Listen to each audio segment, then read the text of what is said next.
Today I want to talk about something important, something that many of you might be doing without even realizing its potential harm. It's the habit of telling everyone your plans.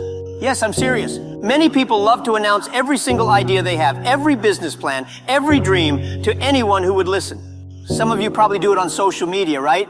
Hey guys, I'm starting a new business. Wish me luck. Or I'm planning to do this, do that. But listen carefully, my young friends. Don't tell everyone your plans. Today, I'm going to explain why. You see, when I was younger, I made the same mistake.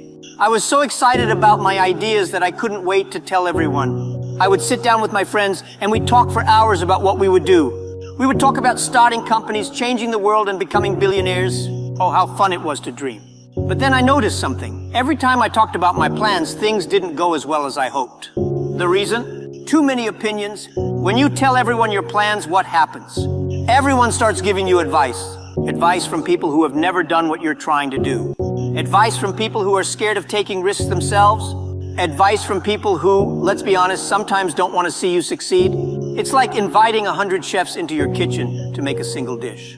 Too many cooks spoil the broth, my friends. Too many voices confuse your direction. And then there's another problem. When you speak too much about your plans, you use up all the excitement in talking, not doing. Think about it. When you tell someone your big idea, they might say, "Wow, that sounds amazing." And for a moment, it feels like you've already succeeded. You feel good. But the problem is that feeling of accomplishment you get from talking replaces the drive you need to actually do it. Instead of spending energy on execution, you spend it on conversation. Instead of working quietly, you're busy seeking validation. My advice? Keep quiet.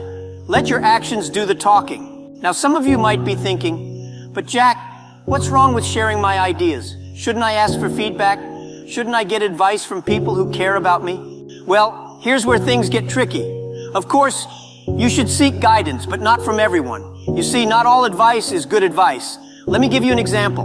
When I started Alibaba, nobody believed in us. People thought I was crazy. An e-commerce business in China? Are you serious? The internet is for Western countries, Jack, not China.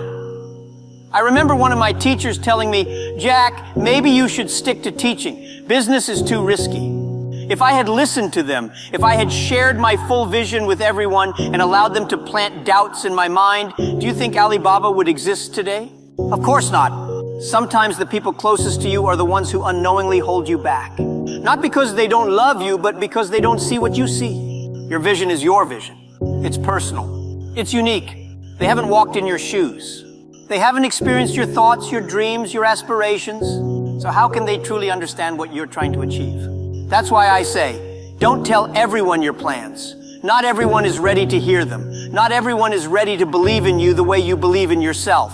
And most importantly, not everyone is capable of giving you the right kind of advice. It's like planting a seed. You don't pull the seed out every day to show everyone what you're growing. No, you leave it in the soil. You water it, you take care of it. And one day, it becomes a tree.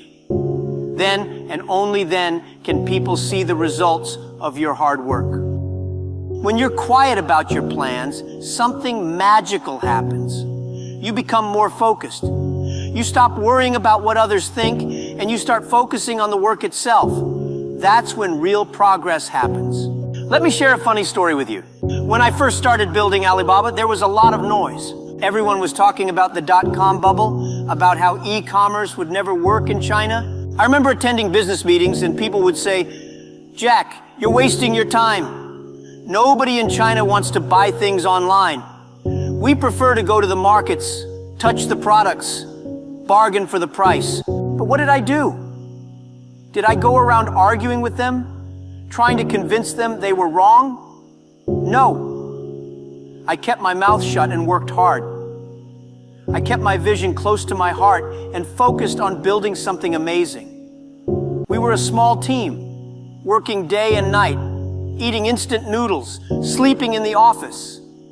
We didn't have time to talk. We were too busy working. And guess what? When Alibaba finally took off, everyone was shocked. "How did this happen?" they asked. And I smiled. "I told you so," I thought. But I didn't say it out loud, of course. That's the beauty of quiet execution. You surprise people with results, not words. Now let's talk about something else. Jealousy.